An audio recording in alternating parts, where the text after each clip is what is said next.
What's happening, people? Welcome back once again to Chattin Pony with Paddy The Baddy. Been in a few different locations recently. Been in Chicago and then LA. Now we're in San Diego, but you couldn't tell we're in San Diego by the room. So, as always, I want to, Jocko, you introduce yourself, fella. I always get people to introduce themselves. Cool.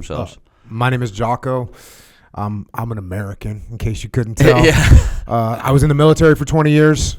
I started training jiu-jitsu in 1993. So while you were still in? Yeah, it was definitely when I was still in. Yeah. Because I joined in like 1990, and so then a couple years into it, I started training jiu-jitsu, and now I have a jiu-jitsu gym, and I read a bunch of books, talk about leadership. That's what I started doing when I retired from the military. Yeah. And so, yeah, that's me. So but you wasn't just in the army, was you? You was a Navy SEAL. Oh, yeah, I was in the SEAL teams. That's like next level, isn't it? That's like different caliber, you know what I mean? Yeah, well, there's good guys all throughout the military, you know. It's the maritime, so it's like a Navy commando is basically what you are, yeah. So when you were younger, did you always want to like get into that? 100%. That's that. From when you were little, you always wanted to be a Navy SEAL? That's all I wanted to do. Yeah. That's brilliant, that, you know. I didn't really know. I mean, I'm talking about when I was so young, I didn't know really anything other than I wanted to carry a machine gun. You know what I'm saying? But everyone wanted to do that when you were young. Exactly. And I never had to grow up. I just joined the military and just got to carry a machine gun my whole life. So it turned out good for me. But I didn't figure out what the Navy SEALs actually were until I was probably 15 or so. And that's when I figured out. And then they work in the water. I liked the idea of working in the water. Actually, because when I was a kid growing up, I liked the British Commandos.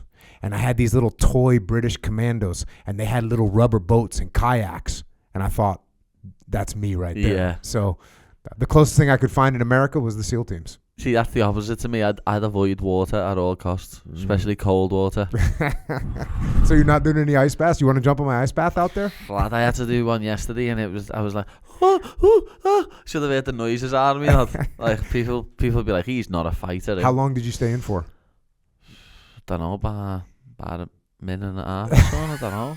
I'm not doing no 10 minutes in one of them, lad. How long can you do in it? About the longest I've done is 17 minutes in an ice bath. Yeah. I was in it for about a minute, 90 seconds, and my feet were going numb. Yeah. I was getting told to control me breathing, and I'm like, lad, it wasn't nice. I don't understand how people do that and like enjoy it. You would get used to it over time. If you do it regularly, you'll get used to it. It's never fun, but you'll get used to it. I promise. I don't know, you know. Reward yourself at the end with like a Twinkie or some kind of cake or something. Yeah, but them ice baths, they just, like, I'm not scared of like nothing apart from like the ocean. You know what I mean? That's like, 2/3 of the world. Yeah, exactly. That's what I mean. I'm not scared of nothing, lad, but when it comes to the ocean, lad, you don't know what's down there. It's a scary, scary place. Yeah. Well, believe it or not, when you go through basic SEAL training, the number one thing that makes people quit is the cold water. That's the number one thing. And it's here. The basic training's here in San Diego. But have you been in the ocean here in San Diego yet? I was in it in May last time I came. I haven't been in it in August. How was the temperature?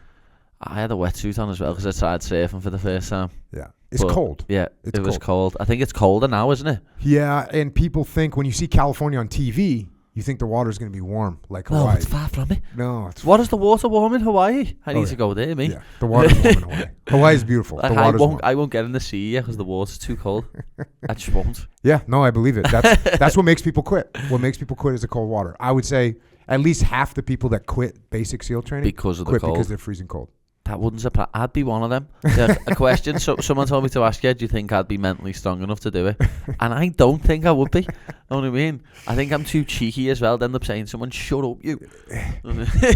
Well, here's the thing. If that's what you truly wanted to do, you'd do it. You'd do it. Yeah, you're right there. As far as being cheeky and cracking jokes, that's a common thing. Yeah. It's a common thing in the military. It's even more common in the SEAL teams. SEAL teams is filled with a bunch of wise asses that crack jokes all the time. So you'd fit right in. Yeah, it sounds interesting. Let me say that. Know what I mean? What's the biggest, craziest mission you've done then?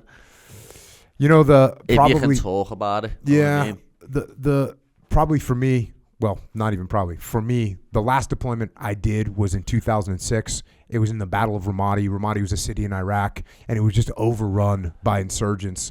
And so I went there as a what's called a task unit commander. I had 2 platoon of SEALs with me, and that was a 6-month deployment. Very, very heavy fighting, and definitely from a perspective of doing crazy things, that was the one. Yeah, I couldn't even think about being in a war zone, to be honest. Yeah. You know, it's I've cornered a bunch of fighters in UFC and whatnot, and one thing I would tell them, because sometimes guys they start to get scared because they're going to get knocked out or they're going to get caught in a submission, and one thing I would talk them through is I'd say, in Iraq, there was always a chance that you're going to be out on a mission and you get just blown up by a roadside bomb. You're minding your own business, you're doing what you're supposed to be doing, and you just get blown up.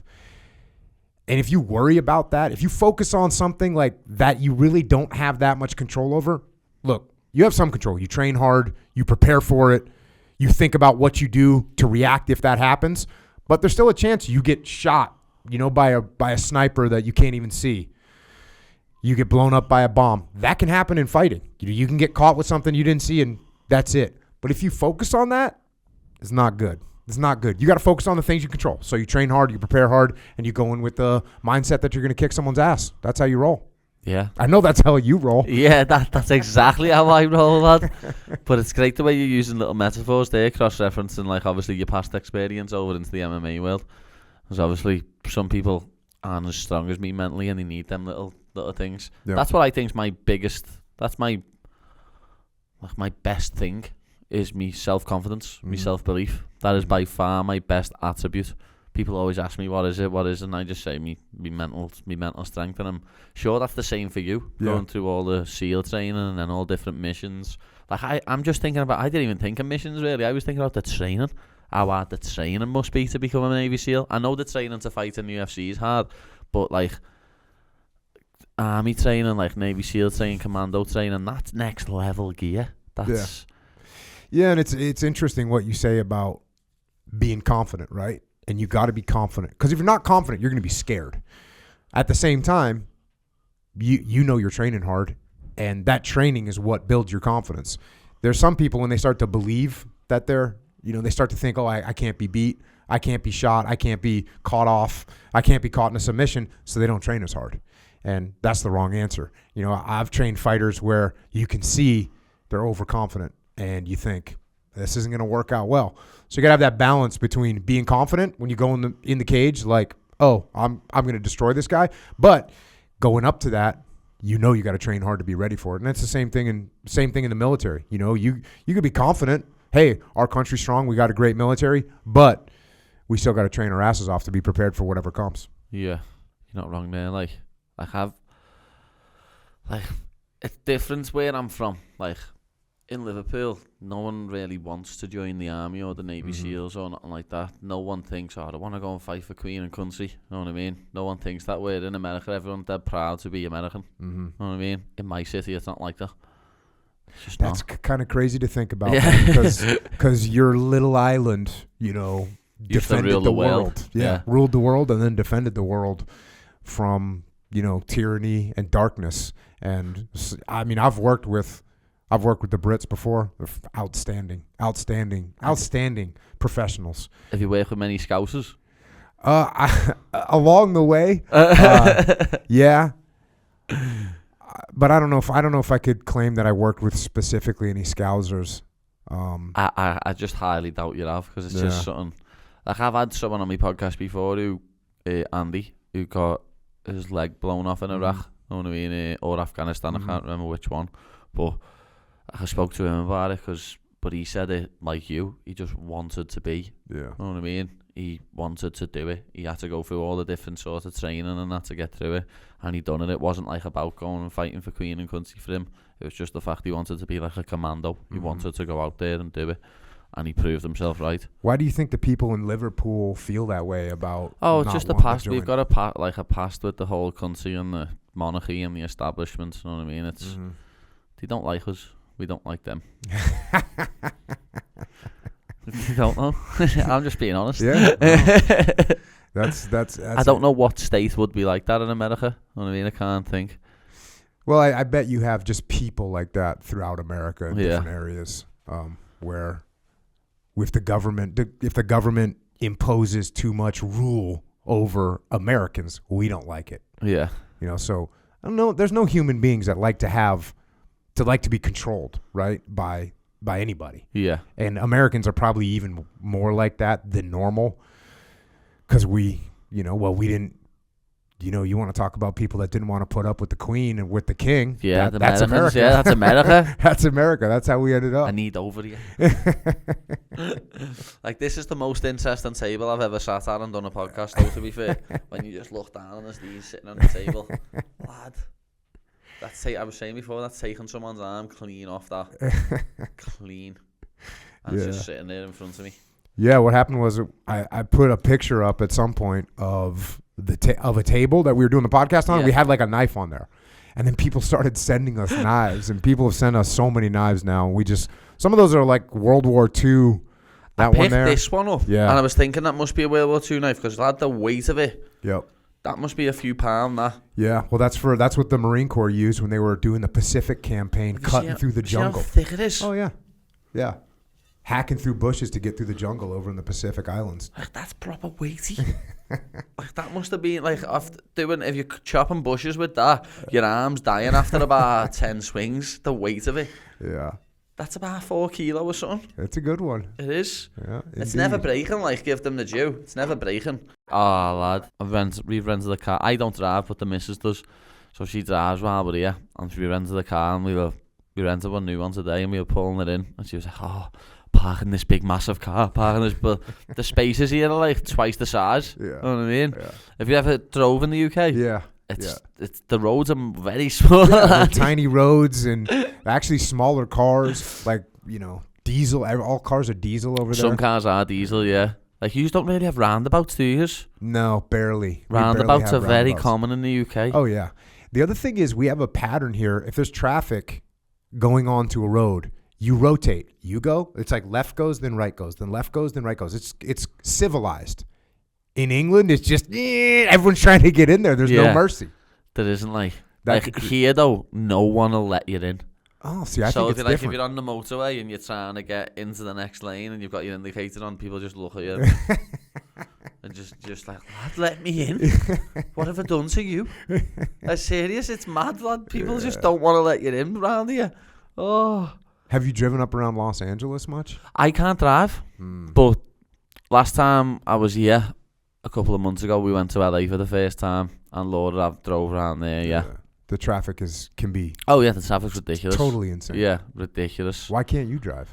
I've just never... Oh, you mean you don't even have your license? Yeah, no, I don't even have my license. I've never done it. I've drove an automatic, because what do you say, stick and non-stick? Yeah. I've drove an automatic, I've done lessons in one, done about 12 hours or something, but then COVID it, and the whole world just...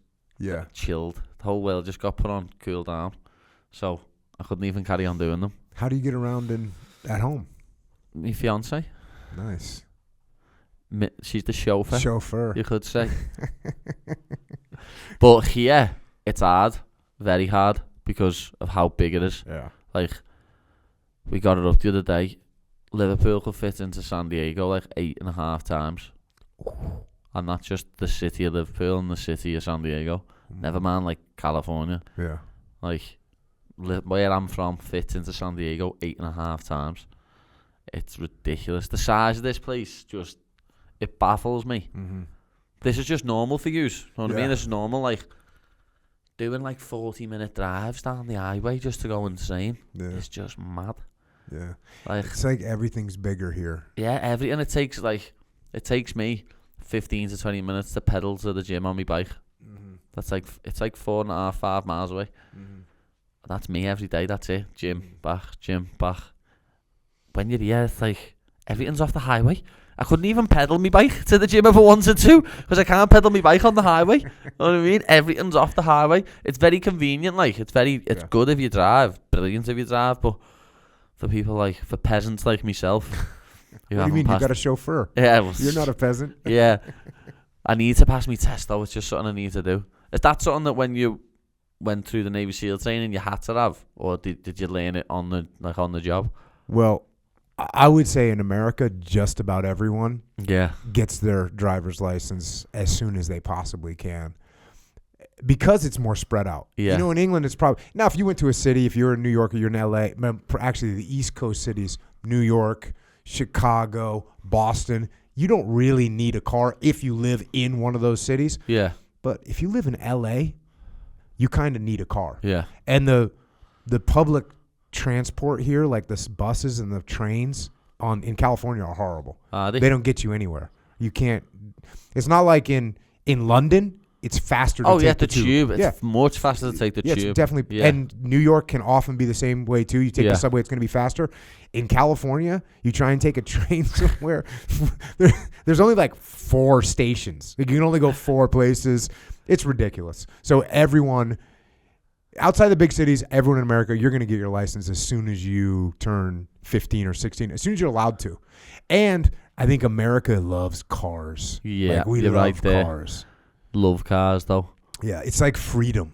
Like in England, it costs a lot of money for when you're a young age to insure your car. You've got to get a tax on it, insurance, all that. When you're doing that at 17, when you pass your test, it's expensive. Yeah. And gas is way more expensive. Oh, way more expensive. But I put $100 in that car before and got nearly 18 gallons, I think it was, something like that. I was looking at it yeah. Back home, you wouldn't get nowhere near that. Like nowhere near it.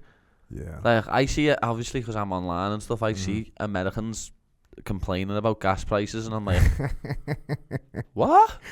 Yeah. Have you seen our prices? Yeah. Our prices are like double. Because yours is by the gallon as well. Ours is by the litre. Yep. So we get robbed even more. Well, it's insane. So yeah, there's a lot of reasons in England not to drive. Yeah. But in America, man, you got to get your license. Well, most people, I'll be honest.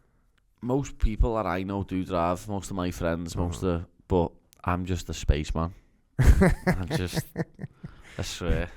Well, at least you're not worried about getting a drunk driving accident. Oh, that's it. Yeah, exactly. I'm more worried about getting points on my license, going through red lights on my pedal bike, cycling. I swear, it's crazy. Is that part of your training? Do you consider biking to the gym part of your training? No, definitely not. Because I have a little engine on my bike, so it's like an electric bike. Yeah. I still got a pedal, but it takes a little bit of the work out. It gets me there faster. Mm-hmm. Like, without the engine, it'd take me about 30 minutes to ride. It takes me like 20, 15. Mm-hmm. How many times a day you go to the gym?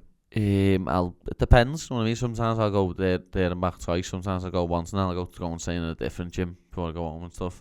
Because I have, like, obviously, I have my MMA gym, Next Gen, where I go every morning. No matter what, I'll train for 2 hours in there every morning.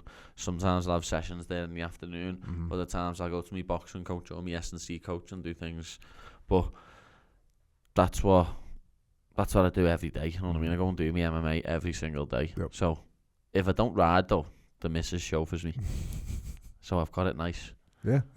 Well, you're a professional, man. That's what you got to do. Yeah, that's your job. That's your life. What flavour do you recommend in here then, Joe? What are we going for? Orange. This is orange. You gotta. This is like pink lemonade, and this is mango. I'm gonna try the pink lemonade. I think let's go for the pink lemonade on the Jocko drinks. Yeah. So where did all these come from? Where did you decide to start bringing out like your own fuel, protein drinks? It happened kind of slowly over time. So. One of the first interview I ever did was with Tim Ferriss, who's got one of the biggest podcasts. And I was drinking. I drink tea. Maybe I got it from my wife, because she's a Brit. Yeah. But I drink pomegranate white tea. I was gonna say, I don't fuck with none of that. None of that pomegranate tea. None of that. What do you drink? What? Just English breakfast tea. Yeah, that's what my wife drinks. All that Earl Grey and that. Yeah. What does my wife drink? I can't think of the brand, but she drinks like a Yorkshire tea or something like this. Tetley. But people kept asking me, what kind of tea is it? What kind of tea is it? What kind of tea is it? And finally I was like, I was going to make my own tea. Because so I made my own tea. And I think it was 10,000 little tins of tea that I made. And I put them on Amazon. and I told everyone, hey, the tea that I drink is on Amazon, and it was gone. Within It seconds. was so fast. And I was like, well, that's cool. So I started making tea. Yeah. And then as I started making tea, I joined forces with some guys from a company out on the East Coast called Origin. We make jiu-jitsu gis. We make American-made jiu-jitsu gis. And they had like a little supplement brand making supplements. And they said, hey, do you want to make some supplements? And I said, listen, I'll make supplements as long as we can do it in a way that they are as clean and as healthy as they can possibly be. Because there was a time where I was taking supplements years ago, and a report came out about the supplement that I was taking saying that it had heavy metals, excessive heavy metals in it. And not only was I taking this supplement, You were recommending it to other people. I was giving it to my children. Yeah. You know, I got 4 kids, and my kids were drinking this protein shake all the time. And then I find out that it's got heavy metals in it. So I was pissed. And so when they asked me, they're like, hey, do you want to make supplements? I said, yeah, I'll do it. But we got to make them like as clean as you can possibly make them. And I said, if we can do that, then I'm in. And so they said, yeah, we can absolutely do it. It's just it'll cost us a little bit more. We'll make a little bit less money. And I said, that's fine as long as we're putting a good product out here. So like even this drink, there's no chemicals in it at all. We pasteurize it like you do with milk, so you don't have to put any chemicals in there. It doesn't have like an overload of caffeine. You know, some drinks have 300 milligrams of caffeine. This is just like a cup of coffee. Yeah. So that's what I did. And as we started making things, it turns out people want to actually drink stuff and eat stuff that's good for you, and turned out to do good. That's how it started. Like health and wellness is a big thing in the world now, isn't it? Like no one used to care years ago. No one used to care at all. When I was a kid, it was like, oh, you're thirsty? Here, have a Coke. Yeah. I mean, like 100%. That's how we hydrated, right? Oh, you're hungry? Here's a Snickers bar. I mean, the stuff that my mom would bring home from the supermarket was just insane, you know? It was insane. Just, like, that's how you get your kids to shut up, right? Give them a Coke and a freaking Twinkie. You don't have Twinkies? No, we don't have Twinkies. We have Coke, of course. Coke is universally known as the best thing on the planet. Yeah. Just putting that out there. You know what I mean? Coke is universally known as the best thing on the planet. But, yeah, we have Snickers. Okay. We have Snickers, you know what I mean? But Twinkies, no. And I've had Twinkies, and I don't see what the big thing is about them. No, they're not that good. They're not that good. They're not that good. They're not that good. I don't know why Woody Harrelson ran around Zombieland looking for one. I think it's because I think it's just the idea of a Twinkie, because they couldn't be any worse for you. Yeah. Right. I mean, there's no like real ingredients in that thing. It's just what is it made of? That's what I'm saying. Just it's chemicals. made of like chemicals, and so it's just this disgusting thing that people freaking chow down and have it all over their face, with crumbs on their face, and so when I was a kid, and I'm a lot older than you. How old are you? I'm 27. Yeah. So I'm 50. So when I was a kid in the 70s. Yeah, bro, they didn't care. They didn't care what they were feeding us back then. Just keep them quiet. Yeah, keep them quiet. yeah. Eat that. So yeah, you're right. Nowadays, people want to put good stuff in their body. They see how much of an impact it has on the way they feel, the way they perform, and so being healthy is a big deal, and being able to offer people stuff that's good for them is I'm stoked about. Yeah, I've noticed that even more so, especially in California. Oh, for sure. California, everyone's like on a health kick. Everyone's jogging, walking, cycling. Yeah. Eating a salad, you know what I mean? And then I'm just sitting here with a quadruple burger from In-N-Out. How'd you like In-N-Out? Oh, it's delightful. It's amazing. It is. Yeah. I can't not get a 4x4 when I go though. You know what I mean? Yeah. So I've got to limit my visits. When my kids wrestled, they'd weigh in, make weight, wrestle all day, weigh home. It was In-N-Out. They just want to get on that In-N-Out train and just power down. Yesterday we were driving home from LA, and I fell asleep in the car and just woke up, and my eyes opened and I just seen In-N-Out. It's just like, today's a good day. Yeah, today is a good day. It was nice. Like that's what I mean. The food here. I don't understand how people can be on a health kick in California because the food here is just. How can you be on a health kick here? I'm the opposite to that. You know what I mean? I see the food here, like desserts I'm bad for. I love desserts. But just food in general. So how far out do you start cutting? Well, the last fight I started like 7 weeks out. So like 7 weeks out. Yeah, so 7 weeks the Monday, 7 weeks out. I was 88.8 kilo. I don't know what that is in pounds. I think it's like 196, something like that, 197. Okay. And then, obviously, 6.5 weeks later, on the Friday, I was 156. Mm-hmm. And how you feel the whole time? I'm sad. Good. You know what I mean? That one was a shorter camp. My last camp was a longer camp where I started like at like 89 kilo, like 10, 11 weeks out. You know what I mean? Where I had a bit of a longer camp. Yeah. But that's normal, man. no, that's not. That's what I mean. I only do it at like £11 overnight. Yeah. There's people out here doing 18, 19, 20 pound overnight. Yeah, that's normal. But just because I get big chubby cheeks and a little bit of a belly, lad, people like to take the piss out of me. They definitely like to focus on it. I think because you enjoy it, man. They're jealous. Yeah. Maybe they're a little jealous. I think that is what it is, that they're all jealous. It's like people, like interviewers are asking Danas about it, lad, after fights when I haven't fought and that. It's like, what? What are you up to? Yeah. Have you ever missed weight? Yeah, never at 155, no. I have, because I've fought at 35 and 45. Oh, God. Because I started fighting when I was 16, went pro when I was 17. So most of my first fights were 35. Missed weight, had to move up. And then 45, I missed weight once, but then kept making weight continuously.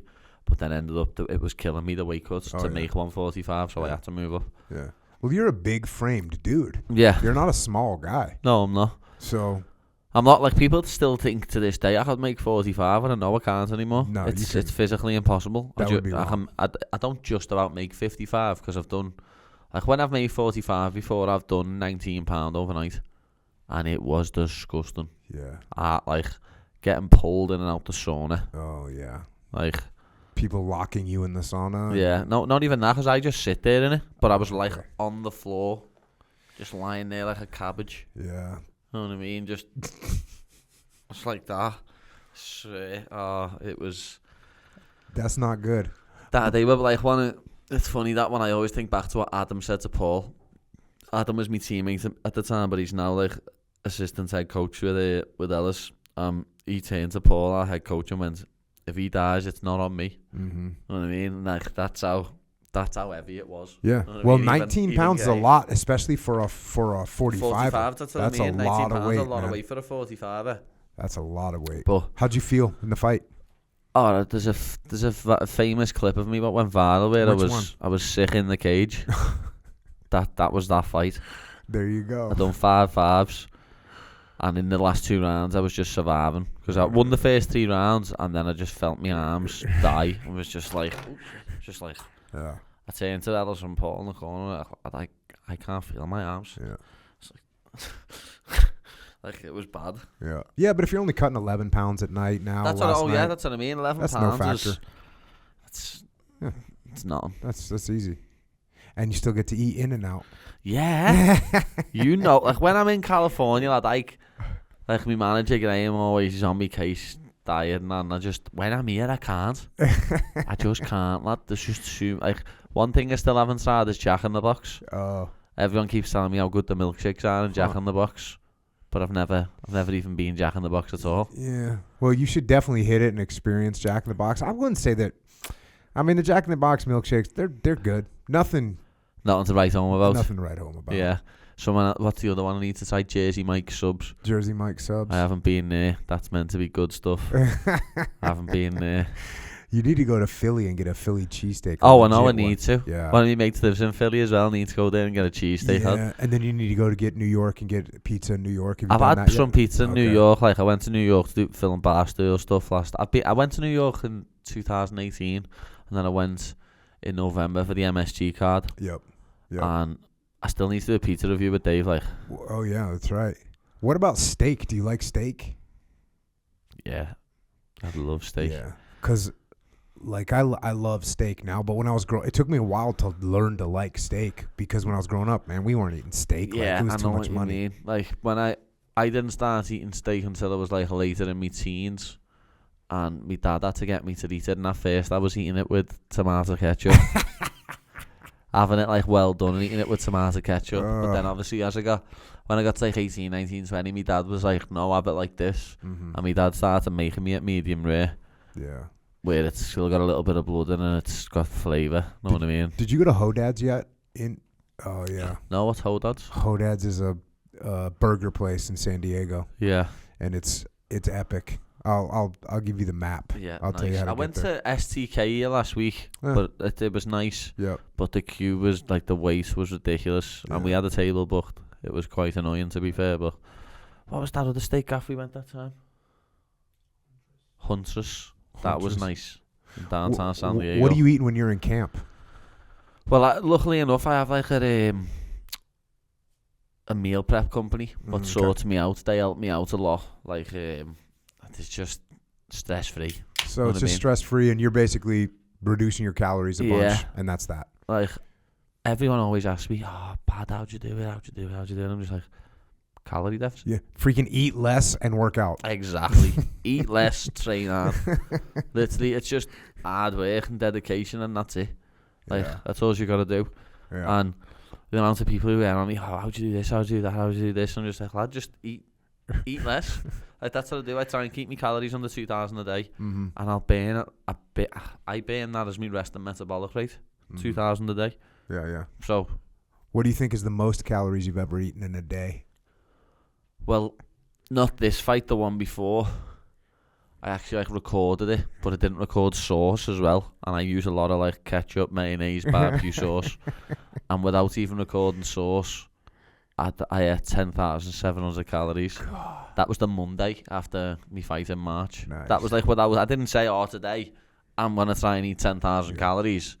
I just ate that many calories, and like 4 to 5,000 worth of calories of it was chocolate. Jeez. Like milky buttons, like dairy buttons and that, know what I mean? And then Snickers and Whisper Golds and Kinder Buenos. Do you think about that when you're cutting weight, when you're getting ready to fight? You're like, this is going to be worth it because I'm going to eat like Because I'm going to eat like Henry VIII. That's what goes through my head. I'm going to eat like a king. There's one part of SEAL training, they don't let you sleep for like 5 days, 6 days, 5.5 days. And, what? They don't let you sleep for 5.5, 6 days? Yep. You might get like a half an hour here or 20 minutes there. Like you'll fall asleep doing something and you'll wake up. So, but what I was thinking, that's torture. Kind of. That's torture. Yeah. How are they getting away with this? Yeah, it's definitely crazy. It's definitely a crazy thing. But what I was thinking about it when I was going through it, I was just like, it's gonna feel so good to sleep. You know, when I get done with this, it's gonna feel really good. So I can imagine you sitting there going, "Hey, I'm hungry right now, but in whatever 5 weeks, I'm gonna get on those Snickers bars." People always ask me like when it's weight cut week, is this the hardest bit? And I'm like, no. The hardest bit is like 5, 6, 7 weeks out when you know you've got time. You know you've got time and you can, I'll have that chocolate bar, or I'll have that can of Coke, or I'll have that. Because you're so far out, you think, I can. But they're what fuck you for later on in camp. So that's why I find that's the hardest bit. Like when I had my debut last year, I had my debut in September. So back in the UK, it was like the summer, a few weeks before my fight. And like the lad, luckily the fight got moved from August 14th to September 4th, and it was half lucky that I got that extra little 3 weeks because the summer in the UK started in like June, and everyone was in the gardens having barbecues, and I was in the garden with the lads. They were all drinking, but I'd end up like eating some pork belly and some chicken. I'd be like, it's all meat, it's all right. I'd wake up the next morning 4 kilo heavier and just be like, oh my god, like. That's the hardest part when you're like 6, 7 weeks out. Yeah. Because once you get to like 4 weeks, it's like, boom, you're regimented. It's like, as you say, being a Navy SEAL, you wake up every day knowing what you're going to do. When I get to 4 weeks out, it's a regiment. I do it. I've already been doing it for 4 weeks. So it's sound. Yep. It's the first 2 weeks getting into it, breaking old habits where I could just go in the fridge and go, boom, I'm eating that now, I'm drinking that now. It's breaking them. Because people will tell you, lad, who go for food with me, I am a gannet. You what? I am a gannet. You have never seen anyone eat like me. And you will have you're sitting there thinking he's chatting shit. I've seen people have eat you more ever than done in America? Sometimes places have like food challenges. Yeah, I've never done one of them. You need to go to one of those places where they go. So the only thing for me would be like the time limit if it's under like a certain amount of time. But I can eat a big amount, but I just don't like a lot of things as well. So it's like no onions and that. Oh, yeah. Yeah. I'm like that, too.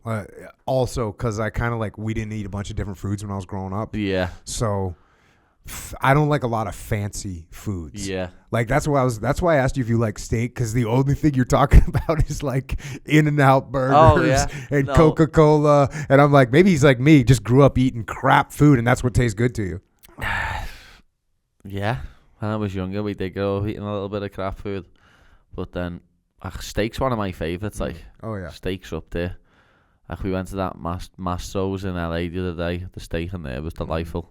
And the creamy mashed potatoes and that. Hey, I've had some, on my podcast, I've had some guys that were prisoners of war. One guy I had on was a prisoner of war in Vietnam for 6 years. For 6 years, all he ate was, they would give him these little like balls of rice. And the balls of rice would have like wood chips in them and maybe like little bugs in them. It was just horrible.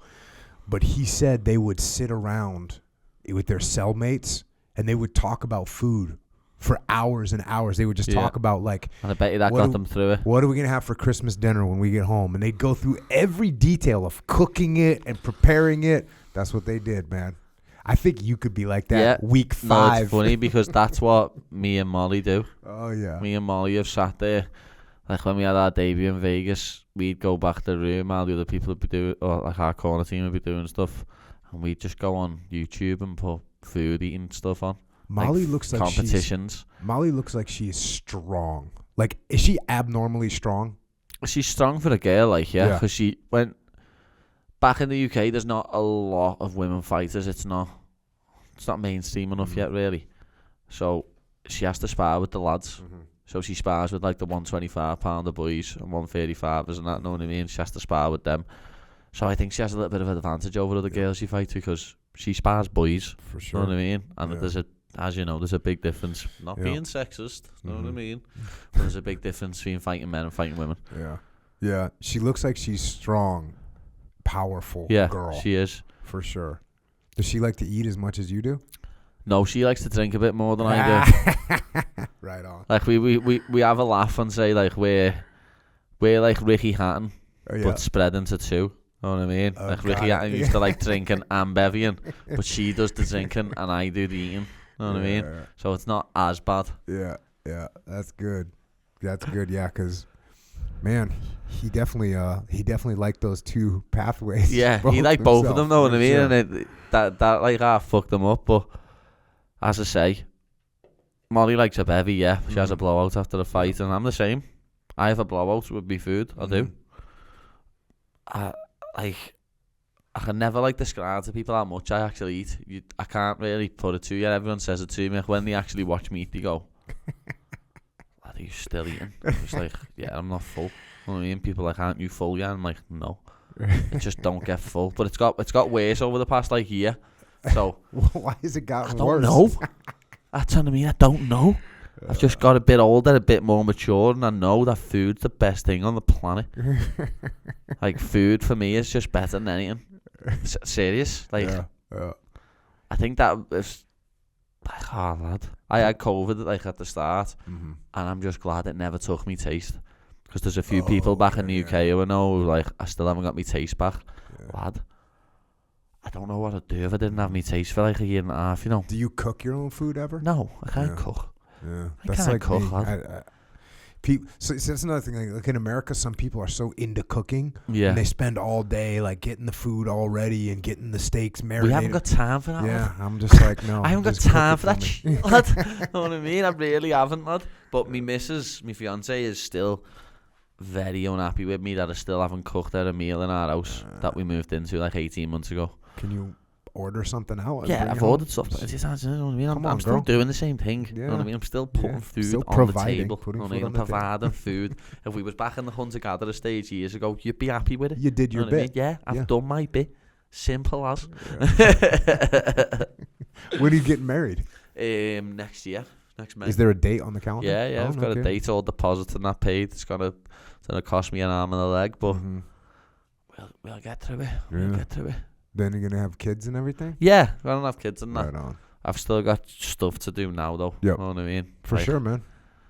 some of my mates have got kids, like some of my best mates, some of them have got kids and that now, and just having a dog is hard enough going on holiday. You know what I mean? 100%. I have to get my dad to look after the dog for about 4 or 5 weeks. I don't know what to do without my dad. To be honest, no one else got like. It's easier to get a kid minded than it is a dog as well. People are like, yeah, you got the baby. Come here, come here. Do you want to mind Lenny? Like, fuck that. No, keep him away. Just like, well, he's a dog. What kind of dog is Lenny? An XL bulldog. Oh, jeez. So he's like 40 to 50 kilo. Is he well trained? No. I wouldn't even sit here and lie to you, lad. He's not. You know what I mean? He's not well trained. That makes it a problem. Your dad's a saint for taking this big bastard. But my dad makes him worse, to be honest, because my dad just Spoils lets him do what he wants. Like my dad nearly got barred from the local pub the other day because Lenny's just been sitting there chewing the bench. Sent me a picture of him just literally bench in mouth like that, just chewing. I'm like, Dad, tell him to stop it. Oh, I can't, son. I can't. What do you mean you can't? Just tell him no, naughty dog. Oh, I can't, son. He's got me wrapped around his little finger. Dad, go away.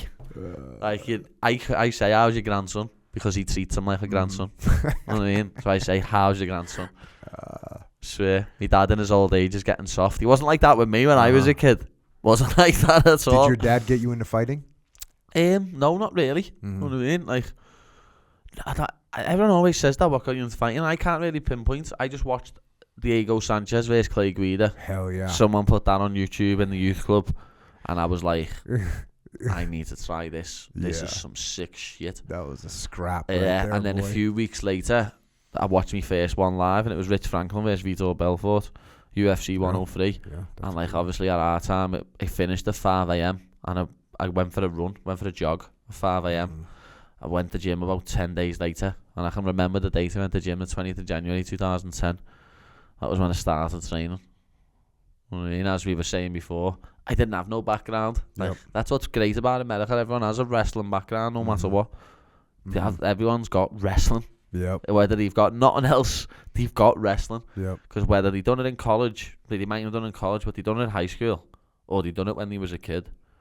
Yep. So everyone's got that base. How old were you then in 2010? 15. I just turned 15 when I started training. That's still like, you got in there in time. Yeah. You know what I'm saying? 15 years old, you're still developing all your muscular movement and all that stuff. So yeah, that's why you're smooth, you know? That's why I feel like I can put it together better than most people can. Because I've only ever done this. I've never like done boxing or Thai or jiu-jitsu or wrestling and tried to fit it in. I've just done MMA as a whole. That's why I think I'm just different. Mm-hmm. Yeah, people have different skills that they're good at, right? And sometimes people's skill is fighting. Yeah. And you seem like the type of person, and watching your fights, you seem like the type of person that's good at fighting. Yeah.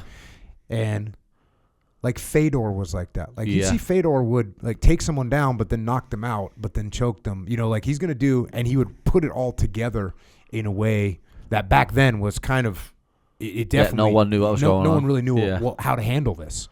So you're like the modern, you got the modern day where you're, like you said, you're just a mixed martial artist. Yeah. And you can see when you fight that you're not too concerned about where it goes. Like, whoa, up, down, what? What do you want to do?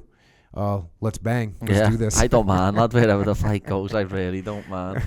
So people are going to see that over the coming years. But obviously, you've got to have crazy mental strength to be a fighter. But you've got to have, I think, even more mental strength to be what you are, lad. Like what you've done in Navy SEAL. You know what I mean? Like, but you wasn't just a Navy SEAL, was you? Wasn't like a commander or officer or what was it? Yeah, I mean, I moved up through the ranks. So I started off as like, I was the youngest guy and the most junior guy in my first 2 SEAL platoons. And then over time, I came up through the ranks, and I eventually became an officer and moved into the leadership positions.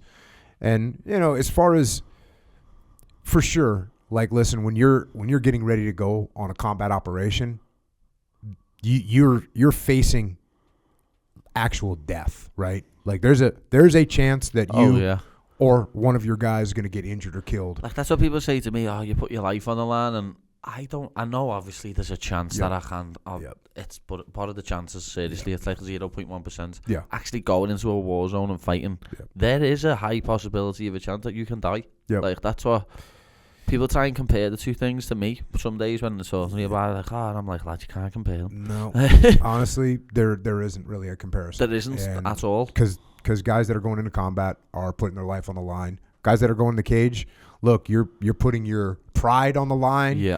You're putting your health on the line. You're putting your ego on the line. Yeah, most definitely. But you're gonna walk out of that cage. Yeah. And I mean, there's been so few deaths in. I don't think there's been hardly any. There's been hardly any, but the ones that have happened have been like really weird, bizarre. Yeah. In some weird organization that aren't well regulated. I mean, I can't imagine what could occur that someone would die in the UFC. The UFC is so well run. It's so well organized. Never happened. The standards are so high that, you're not going to die in there. But, the amount of pressure that you're facing, you're going in front of the world and putting your pride and your ego on the line. That's a huge test. Yeah.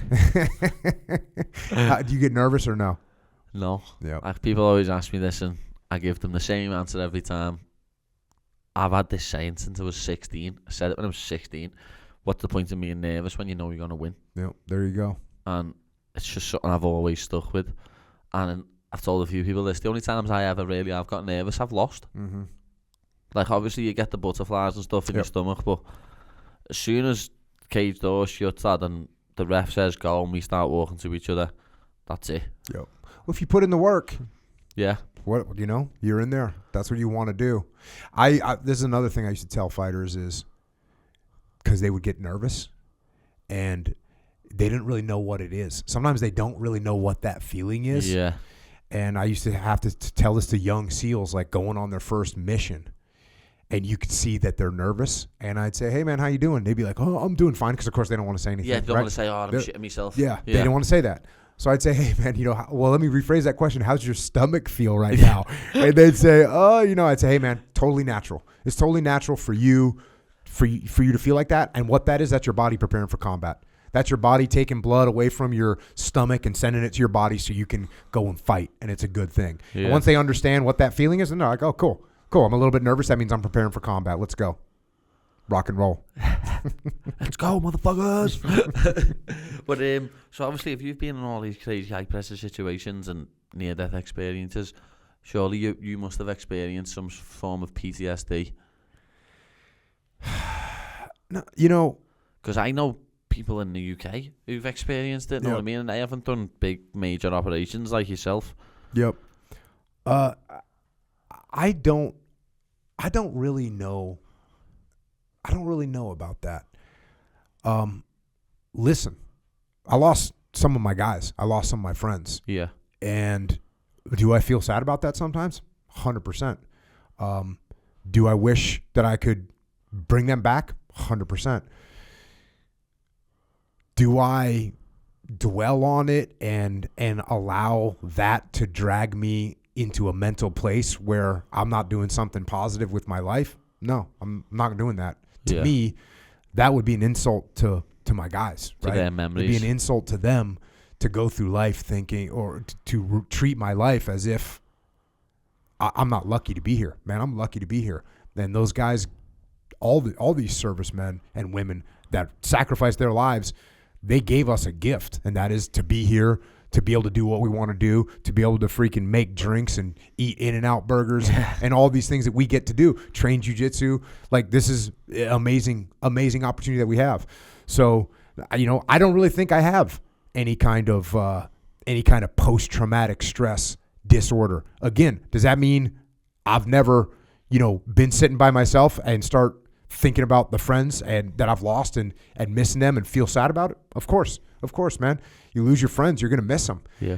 But what I tell a lot of guys about this is remember, but don't dwell, right? You say you lost fights, right? Yeah. What are you going to do when you lose a fight? Do you sit there and just think about that fight constantly? Well, I'll be honest, I have done in the past, and that's when I've had bad mental health situations, when I've been sitting there just overthinking stuff. What is out of me reach now? I can't do nothing about it no more. Yep. And I guess that's my point. If you sit there and think about the past and think about what went wrong and think about what you would want to do different and what could you change and why did this happen to me, if that's where your mind is, that's not a good place. If you say, okay, you know what? Here's what happened.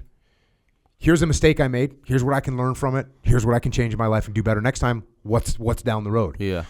I think that's how you overcome these things. That's a brilliant way of looking at it, to be honest. Like, I've never heard anyone talk about it in that sense. Yeah.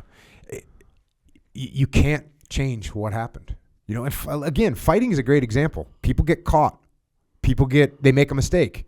I mean, you can see UFCs where you're like, wow, that person's whole life just changed in that second. Literally in that split second. In that split second, they made one mistake or the other person did something really brilliant. Yeah. And there you go. They can either fall apart, and there's been plenty of fighters that have fallen apart, and there's been plenty of fighters that learned, moved built on, themselves and back up. built back up. So that's what I'm going to do. That's what I try and do is learn what I can and try and live in a positive way. Yeah, that's brilliant. So when did you end up retiring from like being a Navy SEAL? Retired. Because obviously you opened the place up in we're in now, Victory MMA, and this is one of the biggest gyms I've ever seen. You know what I mean? This is ridiculous, the size of this place. Yeah. So when did you end up retiring and then opening up the gym? I actually opened up this gym while I was still in. Did so you? This gym opened up right at the end of 2007. 2008 was January of 2008 was when we officially opened. We opened it a little bit before that because we were training, but I retired in 2010. So we opened this gym back in 2008. You know, Dean Lister, who's been my coach and my training partner, I've been his sparring partner, cornered him in the UFC a bunch, but we had been in a bunch of gyms around San Diego and we kept getting kicked out. We kept getting kicked out, and finally I just said, hey man, what do you think we just make our own? And that's what we did. So we made this place, and it's there was some other gyms that were starting to be like this big, and have everything at it. Like you were saying, sometimes you got to go to boxing here, Muay Thai there, wrestling there, jiu-jitsu somewhere else. We have everything here, which makes it really convenient and really nice place to be. And we got the Alliance fight team is here. Yeah. So Eric and his crew, they train every day at 10 o'clock, and it's awesome. It's an awesome place to be. This is an unbelievable city to be in, like San Diego. I love it here, lad. This is just, you get the weather. Like, I think I've been here a good 12 weeks now, probably longer altogether, and I've seen rain once or twice. And what you call rain isn't rain. What people from San Diego call rain, it's not rain. You know what I mean? Yeah. That's what we get on a daily. Like, if it rained like you call rain here by ours, that's like, that'll go off. Wouldn't even think about it. Yeah, wouldn't even think about it. But if it rains here like that, you're like, get indoors. Yeah, you can read in articles where they say that San Diego has the nicest weather in the world. Yeah. In the world. It's just... That wouldn't surprise me. Yeah. Serious. The temperature's nice every day. It's sunny most days. It's just... Yeah, the weather here is deluxe. Yeah. For sure. Brilliant, that. So before we move on to the Ask Paddy segment that I've started doing lately, what does the future hold for Jocko then? Got a bunch of businesses, and just all the businesses are pretty much related to trying to help people out, right? Yeah. So I got a leadership consulting company where we go and work with companies and teach them the lessons that we learned about leadership on the battlefield and how they can apply those in their life. So keep doing that, trying to spread that message, and it makes life so much easier for people when they understand leadership at a deeper level. So there's that. Obviously, there's the supplements. Keep making good stuff that makes people more healthy. Making all the clothing. We make boots, we make jeans, we make jiu-jitsu gis. That's really important to me because we're bringing manufacturing back to America. And when I was growing up, manufacturing was getting moved overseas. And where my wife's from in England, up in Derbyshire, and up in that area, they used to have all the mines and everyone worked in the pits. Oh yeah, and it all shut down. You know, and the same thing happened here in America with manufacturing. So, in order to bring manufacturing back, we're rebuilding factories. We're literally bringing machines from overseas and bringing them back to America. So we're going to keep growing these companies and stay on the path and keep getting the word out. I love spreading the word of jiu-jitsu and fighting because I think it's one of the best things in the world. In fact, I've written a bunch of kids' books, and so the kids' books really encourage kids to do jiu-jitsu.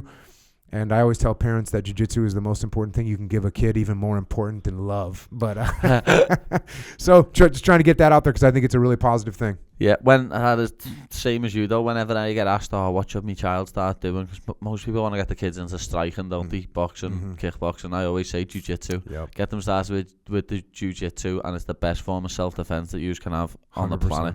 Yep. Definitely, especially for little girls. I always say, even more so for little girls. No doubt it's like about it. the best form of self-defense you can get. No doubt about it. Yeah, you saw you met my two daughters. Yeah. They're in here wrestling and doing jiu-jitsu. It's a beautiful thing, man. Get your kids training if you got kids. Definitely, you're not wrong there. But one day when I have them, I'll have them training. Definitely.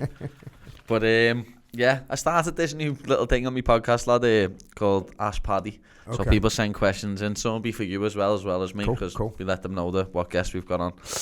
Yeah, this one's from MN98 LFC. So he's from Liverpool. Okay.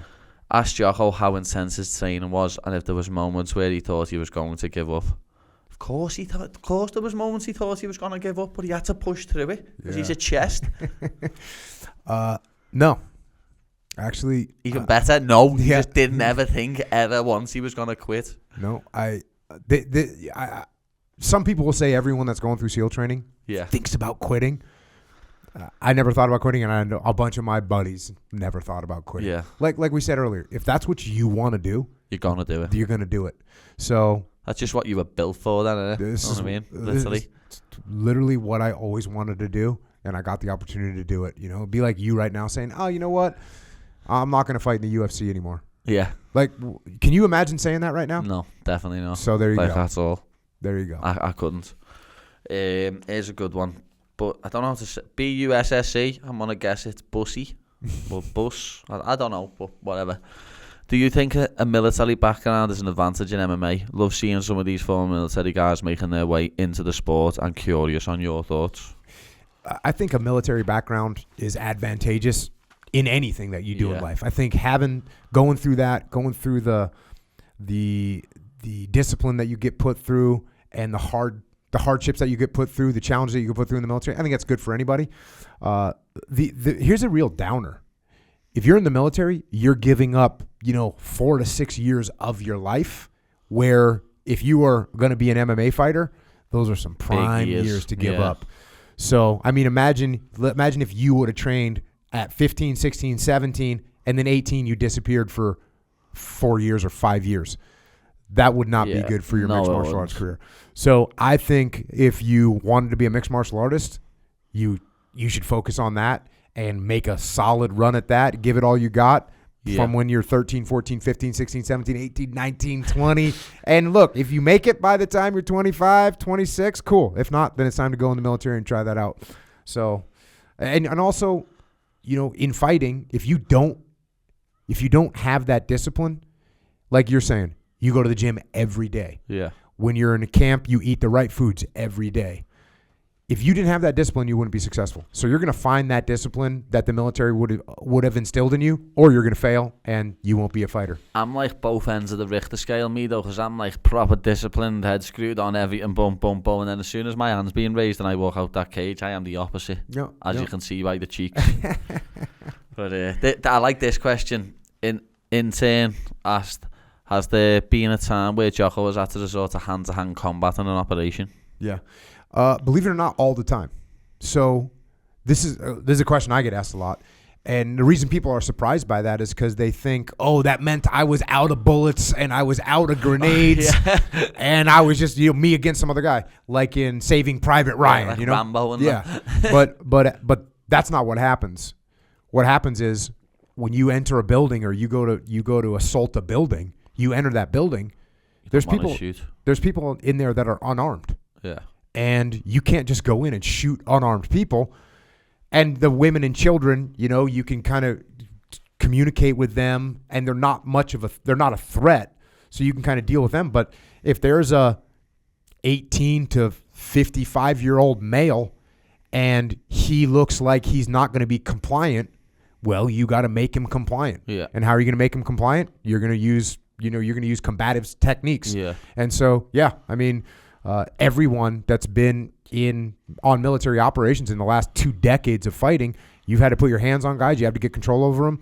You have to subdue them, submit them, cuff them, like all those things. So, yeah, and for me, having a good experience in jiu-jitsu, in boxing, in Muay Thai, in wrestling, that was very beneficial.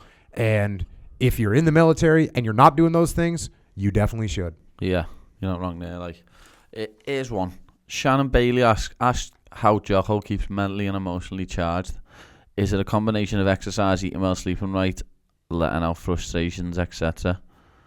You've half answered your own question there, Shannon.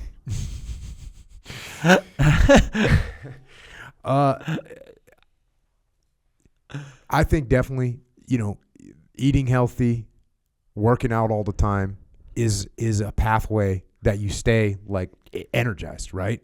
And if you're eating like junk and you're not training, you're not going to feel as good. Yeah.